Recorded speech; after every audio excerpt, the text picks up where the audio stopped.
2011 में अरुंधति रॉय दिल्ली में स्थित इंडिया हैबिटेट सेंटर में अपनी एक किताब द ब्रोकन रिपब्लिक की लॉन्चिंग के लिए पहुंची थी। प्रोग्राम के दौरान 4 लड़कों के साथ पहुंचे तजिंदर बग्गा ने अरुंधति रॉय की बुक को लेकर जमकर दंगा मचाया था। उन्होंने अरुंधति को कश्मीरियों का दुश्मन बताते हुए शो को बीच में ही रुकवा दिया था। हालांकि दिल्ली पुलिस ने उन्हें पब्लिक प्लेस पर हंगामा करने के जुर्म में हिरासत में ले लिया था। इस घटना के बाद बग्गा के घर की तलाशी भी ली गई थी। देखा जाए तो बग्गा एक तरह से विरोध की आवाज को हिंसक रूप से डराने के लिए जाने जाते हैं।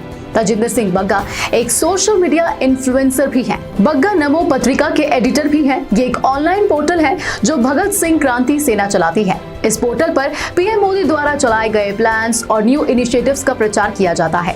बताते चले कि साल 2015 में पीएम मोदी ने 150 सोशल मीडिया इन्फ्लुएंसर्स के साथ चर्चा की थी। इन लोगों में तजिंदर पाल बग्गा भी शामिल थे। 2017 में बग्गा को दिल्ली बीजेपी का प्रवक्ता बनाया गया। अब वो बीजेपी का एक बड़ा चेहरा बन गए हैं, जिनका नाता विवादों से हमेशा के लिए जुड़ गया है।